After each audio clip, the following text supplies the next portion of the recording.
Hilom ang gabi sa among baryo, nanggurog ang hangin sa among dughan. Kinsa man tung nakahimo ani,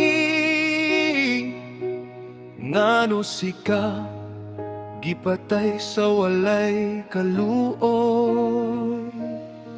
Nang labay ang adlaw apan sakit gihapon, walay tubag sigig pangutana ang tanan.